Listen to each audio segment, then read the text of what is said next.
Hello students, ये हम लोगों का थर्ड वीडियो है। एंड लास्ट वीडियो में मैं बोला था कि हम लोग कुछ प्रैक्टिकल यूनिट्स बता रहे थे। मास का बताया, डिस्टेंस का बताया, टाइम का नहीं बताया। टाइम का ज़्यादा कुछ है नहीं।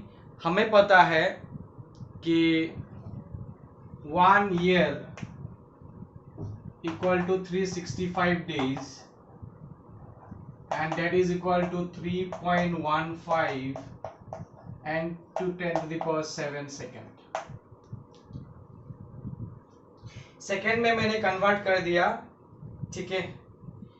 फिर 1 सोलर ईयर, हमें पता ही है 1 सोलर ईयर एक्चुअली में हम लोग लेंगे 365.25।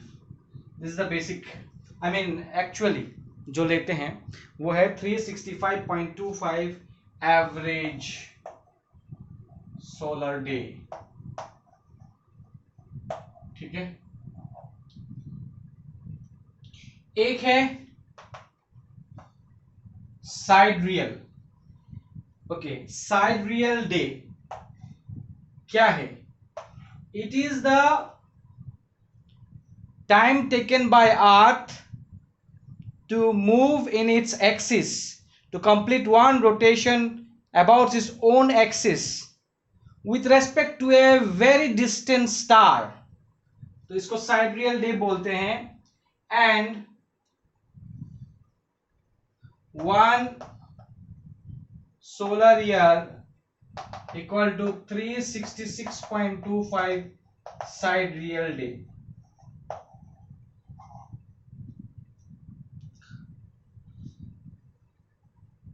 ओके, एक और है 1 shake equal to 10 to -8 second. Totally बहुत छोटा है ये, बाकी सब अलग है। तो ये सभी है टाइम के बारे में, ज़्यादा कुछ है नहीं। हम लोग टाइम के बारे में इतना कुछ नहीं है। जो भी दिया है मैंने, लेंथ और मास के बारे में अच्छी तरह याद रखना, ज़्यादातर लेंथ वो इम्पोर्टेंट है, ठीक। नेक्स्ट चीज जो हम लोग देखेंगे वो है dimension. Now this is very very important. है क्या ये चीज? पहले तो ये जानना है। It's a representation of the physical quantity with respect to fundamental quantities, different physical quantities which can be derived physical quantities are there, fundamental quantities are there. हम लोग डायमेंशन एक वे ऑफ राइटिंग द क्या कह सकते हैं, representing a physical quantity. ये एक way of representing a physical quantity basically. और कैसे रिप्रेजेंट करते हैं कि वो क्वांटिटी, कोई भी एक डिराइव क्वांटिटी उसके फंडामेंटल क्वांटिटी के कितने पावर में रेज्ड है उसके ऊपर डिपेंड करता है। But before going to the derive quantity का डायमेंशन क्या होगा, पहले हम लोग ये जान लेते हैं कि फिजिकल फंडामेंटल क्वांटिटीज का डायमेंशन क्या होता है, कैसे लिखते हैं। बस वे ऑफ रिप्रेजेंटिंग है, कुछ खास नहीं है। जैसे कि 7 फंडामेंटल क्वांटिटीज हमें पता है, length, mass, time, current, yes or no, temperature, luminous intensity and candela। इन सब का डायमेंशन क्या है? लेंथ के लिए हम लोग लिखेंगे L, और इसको लिखने के बाद इसको एक स्क्वायर ब्रैकेट के अंदर रखेंगे। इसको बोलेंगे dimensional formula of length. Actually कुछ भी नहीं है, तो इसका पावर में 1 है। ये जो power to which it is raised, इस पावर को डायमेंशन बोलते हैं। तो what is the dimension of length? It is 1. Dimension of length. What is the dimensional formula of length? This is the dimensional formula of length. What is the dimension of length in length? ये छोड़ो, बस dimensional formula is this. मास के लिए m, mind it कैसे लिखना है देख लो, square bracket के अंदर ही रखना है. टाइम के लिए t, जब सिर्फ 1 हो 1 नहीं लिखने से भी चलेगा. करंट एम्पेयर, टेम्परेचर थीटा से डिनोट होता है, किससे? और कभी कभी केल्विन भी, के भी यूज होता है. ल्यूमिनस इंटेंसिटी कैंडेला हमें पता है. अरे क्या लिखा मैंने, कैंडेला लिखा, इसका यूनिट ये amount of substance, sorry very sorry, इसका यूनिट लिख दिया मैंने, अमाउंट ऑफ सब्सटेंस मोल. क्या सोच रहा था, डॉट, माइंड यहां पे डॉट है. तो ये हो गया dimensional formula of this fundamental quantities. ना हमें आना चाहिए डायमेंशनल फॉर्मूला लिखना आना चाहिए for any quantities. Any quantities बोलने से अभी इसका ही आएगा, डिराइव क्वांटिटीज का. और सप्लीमेंट्री क्वांटिटीज था ना, उसका कोई डायमेंशन नहीं होता है. बिकॉज सप्लीमेंट्री क्वांटिटीज क्या क्या था हम लोगों का? एंगल,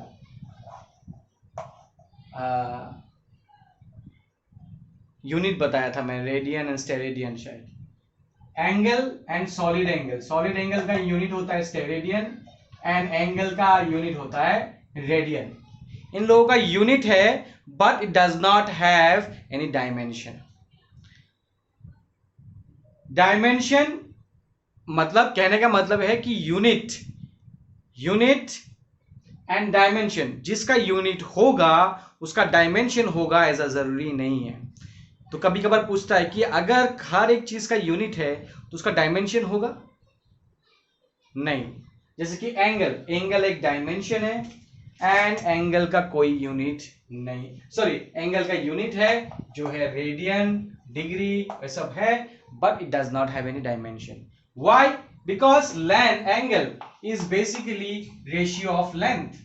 ये भी एक लेंथ है, ये भी एक लेंथ है. तो इसका डायमेंशन देखूंगा L1, इसका डायमेंशन देखूंगा L1 कैंसिल आउट हो जाएगा. ऐसे हम लोग कैंसिल आउट नहीं करते हैं, अलग बात है, बट कैंसिल आउट हो जाता है. थोड़ा सा ऊपर हो रहा है, मैं आगे भी एग्जांपल है, देखने से पता चल जाएगा. तो बेसिकली इसको तुमको याद रखना है. पहले तो ये बताओ, और सबसे इंपॉर्टेंट मैं बताऊं, सबसे इंपॉर्टेंट ये 3 बहुत ज्यादा यूज होता है, बहुत ज्यादा यूज होता है ये 3. ठीक है ना?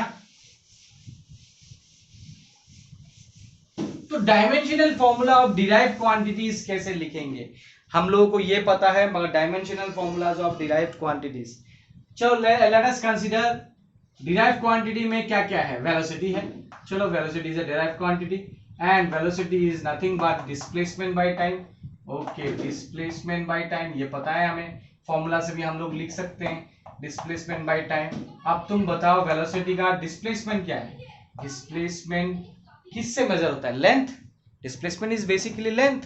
यूनिट क्या है? मीटर. ऐसा यूनिट क्या है? मीटर. तो लेंथ हो गया. टाइम के लिए क्या हो जाएगा? T1. टाइम के लिए क्या हो जाएगा? T1. तो इसको हम लोग क्या लिखेंगे? L1T. यस, ये T को नीचे नहीं रखेंगे, इसको ऊपर लेके आएंगे. एक चीज और देखो, चलो L1, ये T को ऊपर अगर लेके आते हैं तो इनवर्स हो जाएगा T-1. देखो मैंने कैसे लिखा, ये T अगर नीचे है, ये 1 जो है ऊपर जाके -1 हो जाएगा. तो इसको अगर सेपरेटली भी लिखना है या सेपरेट से छोड़ के भी लिख सकते हैं, हम लोग एक साथ जोड़ सकते हैं L1 T-1. तो ये हो गया dimension of velocity. Dimension of velocity कुछ भी नहीं है, सिंपल चीजें हैं. अच्छा चलो फोर्स पता है तुम लोगों को. Force is nothing but mass into acceleration. अच्छा, एक मास इंटू एक्सीलरेशन बोला है, इससे पहले हम लोग एक्सीलरेशन देख लेते हैं। What is acceleration? Acceleration is velocity in by time. Okay, velocity क्या है? Velocity is distance by time. By time तो हो गया डिस्टेंस बाय टाइम स्क्वायर। तुम देखो, डिस्टेंस के लिए बैठेगा L1, इसके लिए बैठेगा t स्क्वायर, तो ये हो जाएगा L1 t-2। हो गया। तो फोर्स के लिए क्या हो जाएगा? मास। मास के लिए बैठेगा m1, एक्सीलरेशन के लिए क्या बैठेगा? L1 t-2।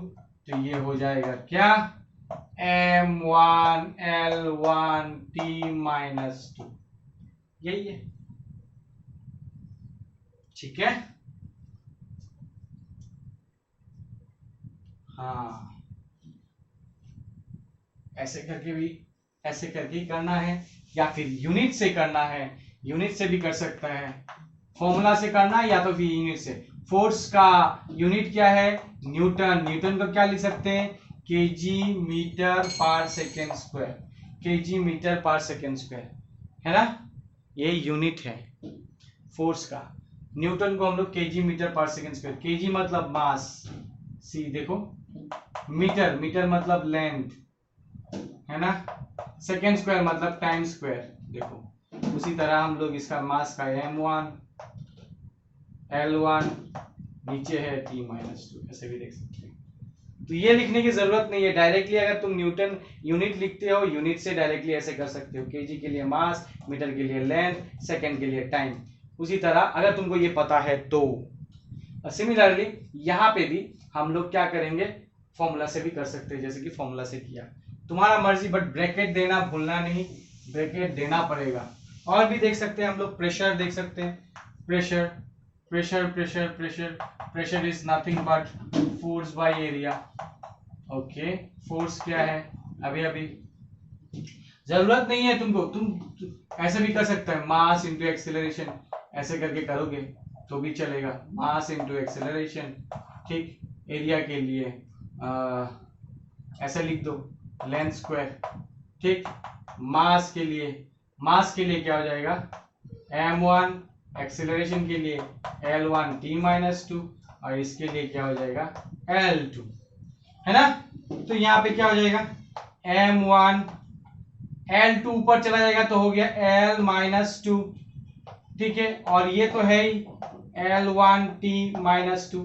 अब देखो यहाँ पे L2 है, पहले नहीं मिला था, अभी मिल रहा है। L2 है।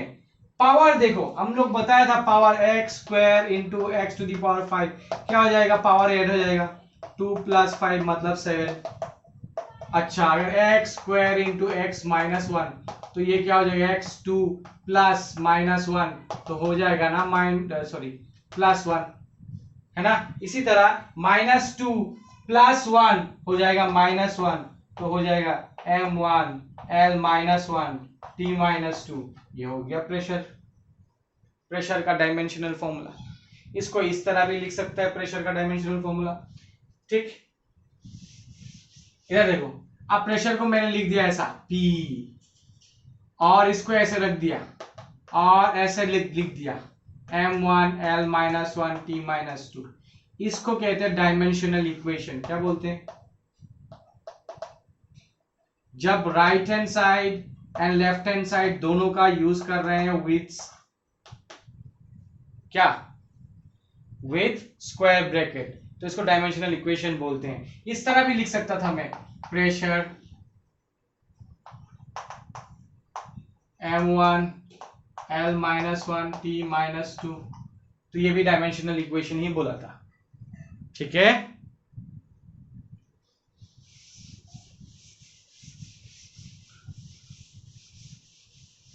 इसी तरह हम लोग जितने भी डिराइव क्वांटिटीज है सबका डायमेंशनल फॉर्मूला लिख सकते हैं, और ये लिखना भी बहुत जरूरी है। तुम्हें आएगा डायमेंशनल फॉर्मूला लिखना, और ये क्वेश्चन मतलब पूछा जाएगा, जितना भी हो सके उतना निकालो। आज मैं वही दिखा रहा हूं, वर्क के लिए तुम लोगों को पता है फोर्स इंटू डिस्प्लेसमेंट। हम लोग वेक्टर वेक्टर नहीं देखे, नहीं तो वेक्टर वेक्टर देख के बहुत कुछ देख सकते थे। फोर्स इंटू डिस्प्लेसमेंट हमें पता है, फोर्स के लिए क्या पता है, फोर्स के लिए अगेन पता है mass into acceleration into displacement, ठीक है ना।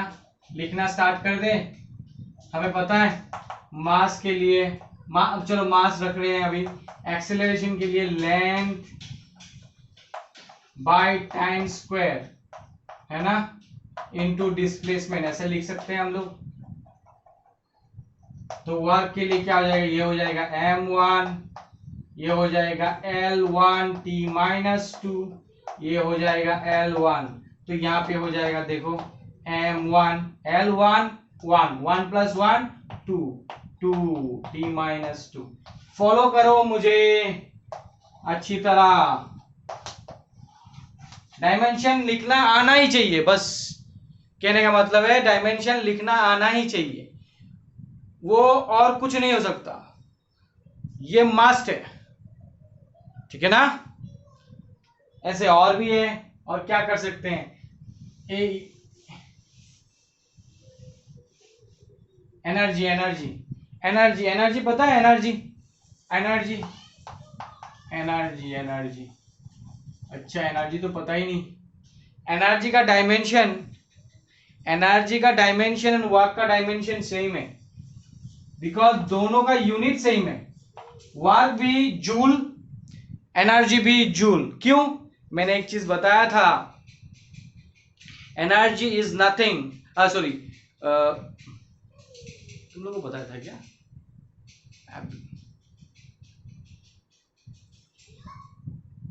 हाँ, energy is the ability to do work. अगर एनर्जी है तभी काम कर सकोगे, अगर एनर्जी नहीं है काम नहीं कर पाओगे, सिंपल बात। ये बताया था हाँ फर्स्ट वीडियो में कि एनर्जी है तो ही काम कर पाओगे, बिना एनर्जी के काम कर पाओगे क्या। They are interconvertible, energy and work दोनों का डायमेंशन सेम है, यूनिट भी सेम है। अब एनर्जी बहुत तरह के सुने होंगे तुम लोग, एक होता है, इतना तो सुना होगा, बाकी पता नहीं मुझे, इतना तो सुना होगा, काइनेटिक एनर्जी सुना होगा, पोटेंशियल एनर्जी सुना होगा, है आई थिंक सुना है, और मैकेनिकल एनर्जी, मैकेनिकल एनर्जी सुना होगा। कोई भी एनर्जी हो, इस सब का डायमेंशन सेम है, कोई भी एनर्जी हो सबका डायमेंशन सेम है।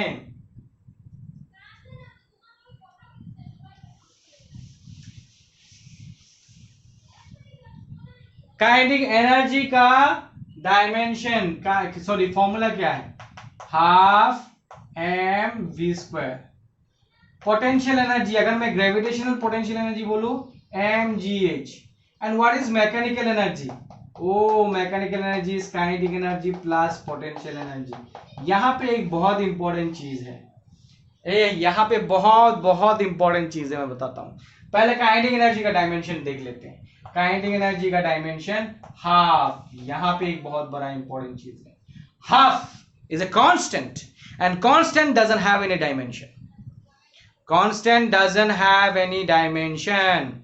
There are other constant which are dimensional, मगर कुछ कांस्टेंट है जिसका डायमेंशन नहीं है, जैसे कि pure number doesn't have any dimension, so इसका कोई डायमेंशन नहीं बैठेगा। ये क्या है, मास, मास लिख लिया, mass. Velocity square, velocity square, velocity मतलब लेंथ बाय टाइम, और इसका स्क्वायर बोल रहा है वाह।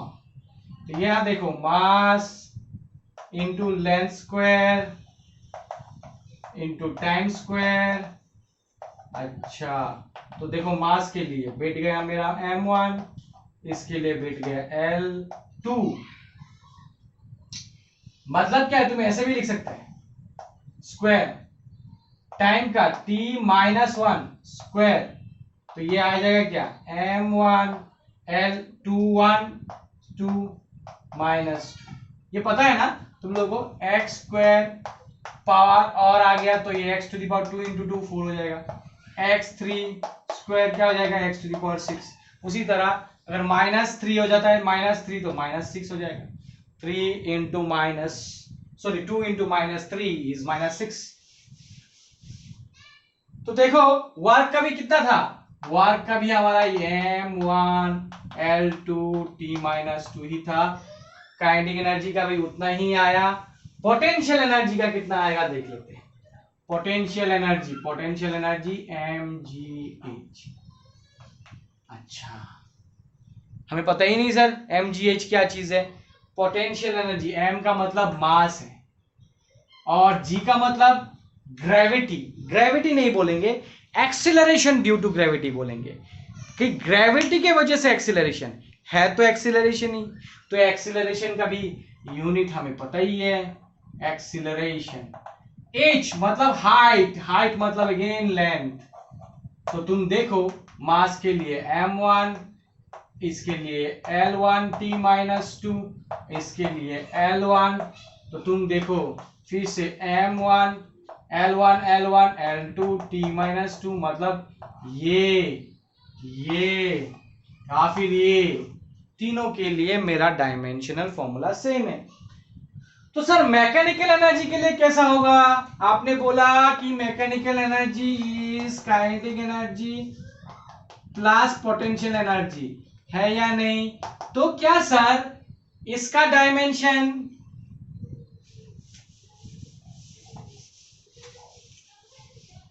तो क्या है सर मैकेनिकल एनर्जी क्या ऐसा होगा? Kinetic energy plus potential energy दोनों का तो सेम ही है, m1 L1 t-2 sorry L2 plus m1 L2 t-2। हाँ तो ये क्या twice of m1 L2 t-2 हो सकता है, बट ये 2 का कोई फर्क पड़ेगा क्या? मुझे नहीं फर्क पड़ेगा, ये नंबर का कोई रिप्रेजेंटेशन नहीं है, एक्चुअल डायमेंशन तो वही रहा, बट कभी भी ऐसा नहीं लिखोगे, मैंने ऐसे लो समझाने के लिए। तो basically mechanical energy is also energy, ये भी एनर्जी मतलब दो एनर्जी को मिला के मुझे एनर्जी तो मिलेगा, तो डायमेंशन मेरा चेंज नहीं होगा। ऐसे प्लस नहीं करेंगे हम लोग, डायरेक्टली लिखेंगे कि इसका भी डायमेंशन इतना ही है, प्लस लिखने की जरूरत नहीं है। ये कैसे समझ, क्या बता रहे हैं सर? ये समझो, दो physical quantity, two physical quantity, sorry disturbance हुआ था थोड़ा सा। टू फिजिकल क्वांटिटी अगर सेम है तो ही हम ऐड कर सकते हैं, अदरवाइज ऐड नहीं कर सकते, या फिर सब्सट्रैक्ट कर सकते हैं, अदरवाइज नहीं कर सकते हैं। और जब ऐड करेंगे तो यूनिट मेरा चेंज नहीं होने वाला। तो सिमिलरली दो फिजिकल क्वांटिटी ऑफ दो सेम फिजिकल क्वांटिटी को ऐड करने से डायमेंशन में कोई चेंजेस नहीं आता है। क्यों? यूनिट में चेंजेस नहीं आता तो डायमेंशन में चेंजेस कैसे आएगा? समझ में नहीं आया? चलो देखते हैं। जैसे कि 1 kg एक फिजिकल क्वांटिटी प्लस 4 kg हो सकता है, 5 kg यूनिट मेरा क्या रहा? kg रहा, नंबर चेंज हुआ, 1 प्लस 4 5 हुआ, बट 5 कांस्टेंट का कोई डायमेंशन में इंपॉर्टेंस है नहीं है, नंबर का डायमेंशन में कोई इंपॉर्टेंस नहीं है। तो ये भी kg ये भी kg, तो इसका इक्वल भी kg आया ना। तो दो physical quantity same physical quantity add करने से भी मेरा यूनिट में कोई चेंज नहीं आएगा, तो डायमेंशन इसका इतना ही रहेगा। इसी से एक बात और झलकता है कि दो different physical quantity we can not add और subtract. The different physical quantity हो गया तो सब्सट्रैक्ट और ऐड नहीं कर सकते। Mind it, very very important. Two different physical quantity can not be added और सब्सट्रैक्टेड। फॉर एग्जाम्पल, कभी सुना है 1 kg प्लस 5 मीटर कितना होगा? बता सकते हो? 1 kg प्लस 5 मीटर हो सकता है, कभी ऐसे ऐड करते हैं। तुम क्या लाया रे? मैं बोला 10 किलो आम और 5 मीटर आम लाया, कोई बोलेगा ऐसा? नहीं बोलेगा, बिकॉज दो फिजिकल क्वांटिटी को हम लोग ऐड नहीं कर सकते। दो डिफरेंट फिजिकल क्वांटिटी को कभी ऐड या सब्सट्रैक्ट दोनों ही नहीं कर सकते। Only we can add if दोनों फिजिकल क्वांटिटी क्या हो, सेम हो, तभी हम लोग ऐड कर सकते हैं। उसी तरह दो फिजिकल क्वांटिटी को सॉरी बट हाँ सब्सट्रैक्ट भी नहीं कर सकते, ऐड भी नहीं कर सकते, बट हम लोग मल्टीप्लाई और डिवाइड कर सकते हैं। जैसे कि हम लोग फोर्स में देखो केजी और यहाँ पे मीटर पर सेकेंड स्क्वायर, वेलोसिटी देख लो मीटर पर सेकेंड, डिवाइड कर सकते हैं ना। ये एक डिफरेंट फिजिकल क्वांटिटी लेंथ और ये डिफरेंट फिजिकल क्वांटिटी टाइम, तो डिवीजन हो सकता है। यहाँ पे देखो केजी मीटर पर सेकेंड स्क्वायर, ये एक डिफरेंट फिजिकल, ये डिफरेंट, बट मल्टीप्लीकेशन डिवीजन हो सकता है। मतलब दो डिफरेंट, मान लो ये एक फिजिकल क्वांटिटी है, बी और अलग फिजिकल क्वांटिटी है, तो इन दोनों का a इंटू बी हो सकता है, a बाई बी हो सकता है, a प्लस बी नहीं हो सकता, a माइनस बी नहीं हो सकता। मैंने क्यों बताया ये दो डिफरेंट फिजिकल क्वांटिटी है, ये क्यों बताया मैंने? ऐसा क्वेश्चन आया हुआ है एंट्रेंस में, ये दो डिफरेंट फिजिकल क्वांटिटी है, कौन सा ऑप्शन करेक्ट है? ऐसा दे दिया a plus B, a minus B नहीं हो सकता, a by B and a into B हो सकता है। ये दोनों ऑप्शन करेक्ट है या नहीं? तो ये सब है। तो पहला बात क्या है कि तुम्हें डायमेंशन लिखना आना चाहिए। कोई भी डिराइव क्वांटिटी हो उसका डायमेंशन लिखना आना चाहिए, किसी भी तरह भी, है ना। जिस तरह मैंने दिखाया उस तरह ही आना चाहिए। कोई भी फिजिकल क्वांटिटीज हो डायमेंशन लिखना आना चाहिए। अच्छा, प्रोवाइडेड तुम उसका फॉर्मूला जानो। बट मैं तुमको यही बताता हूं कि उतना ही फॉर्मूला के हिसाब से डायमेंशन तुमको एग्जाम में पूछा जाएगा जितना तुम जानते हो। अभी तुम अगर क्लास 12 का, अगर मैं बोलूं मैग्नेटिक फ्लक्स का डायमेंशन निकालो, मैग्नेटिक फ्लक्स, तो सर क्या होता है यार? मैग्नेटिक फ्लक्स होता है मैग्नेटिक फील्ड डॉट एरिया, कुछ पल्ले नहीं पड़ा, जानते ही नहीं हो तो कैसे निकालोगे? तो ऐसा क्वेश्चन तुम्हारे एग्जाम में नहीं आएगा। मैं फिर भी मैं बहुत सारे फॉर्मूलाज दे दूंगा तुम लोगों को, थोड़ा बहुत याद रखना। मैं ज्यादा याद रखने के लिए भी नहीं बोलूंगा बिकॉज ज्यादातर नहीं आएगा, बट कुछ चीजें हैं जो आएगा, जैसे V equal to I R, Ohm's law, potential, current, resistance, ये सब पता है तुम लोगों को। Work done is equal to charge into change in potential, ये भी पता है मुझे लगता है। ये सब जो चीज तुम लोगों को मिला है क्लास 10 तक, और क्लास 11 में थोड़ा बहुत अभी जो मैं बता रहा हूं उसके हिसाब से ही पूछा जाएगा, तुम लोगों को अलग नहीं पूछा जाएगा। कुछ चीजें हैं स्टैंडर्ड चीजें मैं बता दूंगा, कुछ नोट्स दे दूंगा तुम लोगों को उस हिसाब से। बट जो मैंने बोला कि जितना बताया गया, फोर्स, प्रेशर, मोमेंटम, छोटा चीजें हैं वो पूछेगा तुमको। मोमेंटम जानते नहीं हो मगर मोमेंटम ये लिख लो, मास इनटू वेलोसिटी, छोटा चीजें हैं जो पूछा जाएगा, जो नहीं जानते फिर भी पूछा जाएगा। मास इनटू वेलोसिटी क्लास 10 में, ये सब 9 में डिस्कस होना चाहिए, मोमेंटम वगैरह। आई होप तुम लोगों के पास है। बस ऐसे मैं देखा हूं क्लास 9 के, या इसमें सेंट्रीपिटल फोर्स भी है। हाँ, सेंट्रीपिटल फोर्स हो और कोई भी फोर्स हो, हर एक फोर्स का यूनिट तो न्यूटन ही है, तो तुम्हारा डायमेंशन भी सेम ही आएगा। डायमेंशन क्या है फोर्स का? M1 L1 T-2, यही है ना। तो देखो सेंट्रीपिटल फोर्स तुम लोगों को पता होगा, मेरे को जितना पता है सेंट्रीपिटल फोर्स का फॉर्मूला, हाँ, वो है mv²/r। आई होप तुम लोगों को पता है, नहीं पता है तो जान लो अभी। mv²/r, m मतलब मास, v² मतलब वेलोसिटी, वेलोसिटी मतलब लेंथ बाय टाइम का स्क्वायर, और ये नीचे 1/रेडियस, रेडियस अगेन लेंथ है।